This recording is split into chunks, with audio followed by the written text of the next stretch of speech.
गायत्री का अर्थ चिंतन।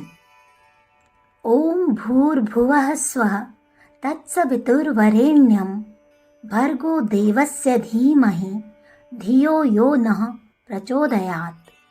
ओम यानी ब्रह्म, भुः यानी प्राण स्वरूप, भुवः यानी दुखनाशक, स्वः यानी सुख स्वरूप, तत् यानी उस, सवितु यानी तेजस्वी प्रकाशमान, वरेण्यम यानी श्रेष्ठ, भर्ग यानी पापनाशक, देवस्य यानी दिव्य को, देने वाले को, धीमहि यानी धारण करे, धियो यानी बुद्धि, योहो यानी जो, नः यानी हमारी, प्रचोदयात् यानी प्रेरित करे। गायत्री मंत्र के इस अर्थ पर मनन एवं चिंतन करने से अंतःकरण में उन तत्वों की वृद्धि होती है जो मनुष्य को देवत्व की ओर ले जाते हैं। वह भाव बड़े ही शांतिदायक, उत्साहप्रद, सतोगुणी, उन्नायक एवं आत्मबल बढ़ाने वाले हैं। इन भावों का नित्य प्रति कुछ समय मनन करना चाहिए। मनन के लिए कुछ संकल्प नीचे दिए जाते हैं। इन शब्दों को नेत्र बंद करके मन ही मन दोहराना चाहिए और कल्पना शक्ति की सहायता से इनका मानस चित्र मनःलोक में भली प्रकार अंकित करना चाहिए। पहला, भूः लोक, भुवः लोक, स्वः लोक, तीनों लोकों में ओम परमात्मा समाया हुआ है। यह जितना भी विश्व ब्रह्मांड है परमात्मा की साकार प्रतिमा है। कण कण में भगवान समाये हुए हैं। इस सर्वव्यापक परमात्मा को सर्वत्र देखते हुए मुझे कुविचारों और कुकर्मों से सदा दूर रहना चाहिए एवं संसार की सुख शांति तथा शोभा बढ़ाने में सहयोग देकर प्रभु की सच्ची पूजा करनी चाहिए। दूसरा, तत् यानी वह परमात्मा, सवितुः यानी तेजस्वी, वरेण्य यानी श्रेष्ठ, भर्गो यानी पाप रहित और देवस्य यानी दिव्य है, उसको मैं अंतःकरण में धारण करता हूँ।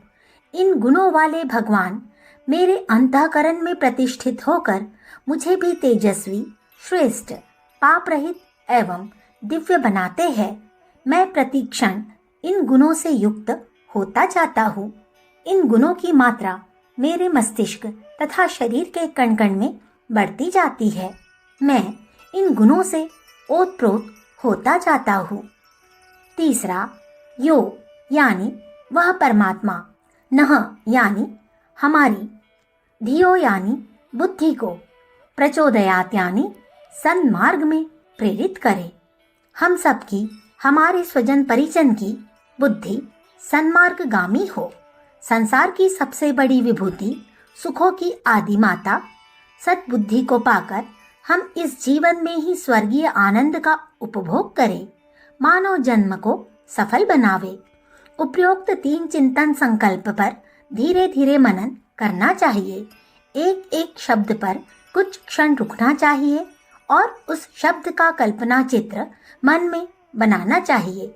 जब यह शब्द पढ़े जा रहे हो कि परमात्मा भूः भुवः स्वः तीनों लोकों में व्याप्त है, तब ऐसी कल्पना करनी चाहिए जैसे हम पाताल, पृथ्वी, स्वर्ग को भली प्रकार देख रहे हैं और उसमें गर्मी, प्रकाश, बिजली, शक्ति या प्राण की तरह परमात्मा सर्वत्र समाया हुआ है।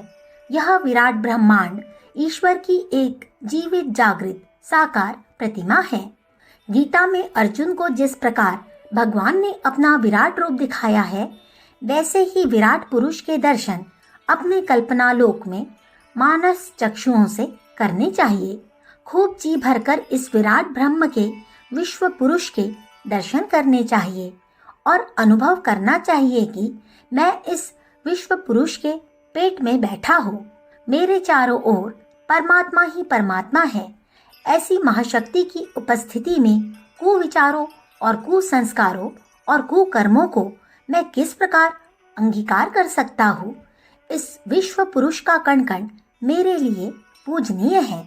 उसकी सेवा, सुरक्षा एवं शोभा बढ़ाने में प्रवृत्त रहना ही मेरे लिए श्रेयस्कर है। संकल्प के दूसरे भाग का चिंतन करते हुए अपने हृदय को भगवान का सिंहासन अनुभव करना चाहिए और उस परम तेजस्वी, सर्वश्रेष्ठ, निर्विकार, दिव्य गुणों वाले परमात्मा को विराजमान देखना चाहिए। भगवान की झांकी 3 रूप में की जा सकती है।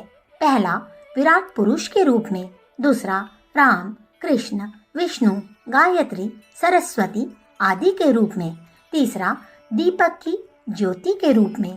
यह अपनी भावना, इच्छा और रुचि के ऊपर है। परमात्मा को पुरुष रूप में या गायत्री के मात्र रूप में अपनी रुचि के अनुसार ध्यान किया जा सकता है। परमात्मा स्त्री भी है और पुरुष भी। गायत्री साधकों की माता गायत्री के रूप में ब्रह्म का ध्यान करना अधिक रुचता है। सुंदर छवि का ध्यान करते हुए उसमें सूर्य के समान तेजस्विता, सर्वोपरि श्रेष्ठता, परम पवित्र, निर्मलता और दिव्य सतोगुण की झांकी करनी चाहिए। इस प्रकार गुण और रूप वाली ब्रह्म शक्ति को अपने हृदय में स्थायी रूप से बस जाने की, अपने रोम रोम में रम जाने की भावना करनी चाहिए। संकल्प के तीसरे भाग का चिंतन करते हुए ऐसा अनुभव करना चाहिए कि वह गायत्री ब्रह्म शक्ति हमारे हृदय में निवास करने वाली भावना तथा मस्तिष्क में रहने वाली बुद्धि को पकड़कर सात्विकता के, धर्म के, कर्तव्य के, सेवा के सत्पथ पर घसीटे लिए जा रही है। बुद्धि और भावना को इसी दिशा में चलने का अभ्यास तथा प्रेम उत्पन्न कर रही है तथा वे दोनों बड़े आनंद, उत्साह तथा संतोष का अनुभव करते हुए माता गायत्री के साथ साथ चल रही है। गायत्री में दी हुई यह 3 भावनाएं क्रमशः ज्ञान योग, भक्ति योग और कर्म योग का प्रतीक है। इन्हीं तीनों भावनाओं का विस्तार होकर योग के ज्ञान, भक्ति और कर्म, यह 3 आधार बने हैं। गायत्री का अर्थ चिंतन बीज रूप में अपनी अंतरात्मा को तीनों योगों की त्रिवेणी में स्नान कराने के समान है। इस प्रकार चिंतन करने से गायत्री मंत्र का अर्थ भली प्रकार हृदयंगम हो जाता है और उसकी प्रत्येक भावना मन पर अपनी छाप जमा लेती है, जिससे यह परिणाम कुछ ही दिनों में दिखाई देने लगता है कि मन कुविचारों और कुकर्मों की ओर से हट गया है और मनुष्योचित सद्विचारों एवं सत्कर्मों में उत्साहपूर्वक रस लेने लगा है। यह प्रवृत्ति आरंभ में चाहे कितनी ही मंद क्यों न हो, पर यह निश्चित है कि यदि वह बनी रहे, बुझने न पावे तो निश्चय ही आत्मा दिन ब दिन समुन्नत होती जाती है।